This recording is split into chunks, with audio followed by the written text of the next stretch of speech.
ونخش على طول في اول لقطات مباراه مصر وبلجيكا، وكانت اول لقطه حبينا نحطها، كانت لقطه بترد على كل منتقدين الكابتن حسام حسن لاختياره لحمزه عبد الكريم.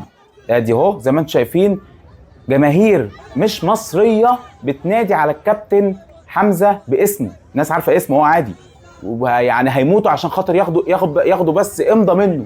اعتقد اللقطه دي يعني تبص اللهفه وبص الصوت، ويا كابتن حمزه امضي لنا يا كابتن حمزه، وطبعا نفس الكلام الجماهير الاجنبيه كانت بتنادي عليه. ده اعتقد لقطه مهمه جدا وبترد على كل منتقدين اختيار الكابتن حسام حسن لحمزه عبد الكريم. في لقطه بقى انا حبيت احطها كده، لقطه بقى لقطه رعب، يعني انا حطيتها كده اللي هي ايه هم كانوا نازلين لعيبه بلجيكا ودي بروين، هو زي ما انتم شايفين هو نازل، ناس مركزه قوي، مركزين قوي في الماتش، ولكن الحمد لله كابتن حسام حسن يا جماعه من اللحظه للثانيه بيثبت لنا ان لسه في امل في اللعيبه دي وفي الجيل ده، اللي احنا ان شاء الله هيحصل حاجات حلوه قوي قوي مع المنتخب. والشارع الرياضي بقى حب يحط نفسه في اجواء الجميله بتاعه سياتل، وزي ما انتم شايفين هنا في يعني واحد كده بيستعرض مهاراته وفي نفس الوقت بيرقص، اجواء بقى هناك وفان زون بقى وقصص والحوارات اللي انتم فاهمينها دي.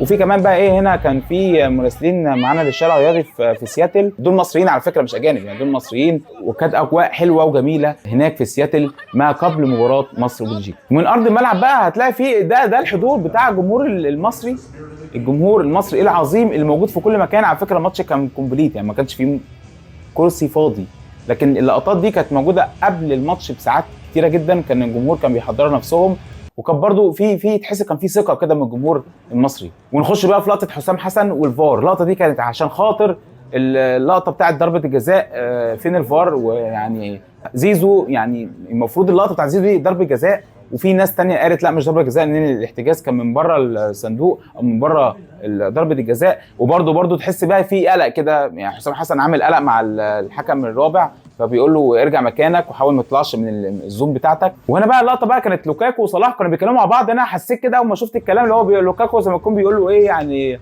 دوكو بيشتكي قوي من محمد هاني صراحه اثناء الماتش، هو راح الناحيه الثانيه ناحيه فتوح من كتر ما هو كان فعلا، طبعا دي تحت تعليمات المدرب المنتخب البلجيكي، اللي من كتر فعلا محمد هاني شابوه وقف كل امكانيات دوكو، وده يعني محمد هاني اكيد بيظهر في الايفنتات بشكل رائع. والشارع الرياضي زي ما هو موجود برضه في سياتل في نفس اللحظه هتلاقيه موجود في العاصمه الاداريه، وكانت لقطات جميله بقى، يعني الاجواء بقى المصريه بقى من ارض مصر ام الدنيا بالعاصمه الاداريه. كان هناك في الفان زون الاحتفال بالهدف الاول بتاع امام عاشور، هدف ايقوني حرفيا، فرحه الناس مش مصدقه نفسها. وبرضه العنصر النسائي، مين يا جماعه بيقول ان يعني البنات او السيدات المصريين مش بيتفرجوا على ماتشات كوره؟ ما هو الناس واضحه وقاعدين ومركزين كمان في الماتش، وقبل الماتش وكمان بين الشوطين كان في بقى ايه الرقص وخفه الدم بتاعت الشعب المصري موجوده برضه في العاصمه الاداريه.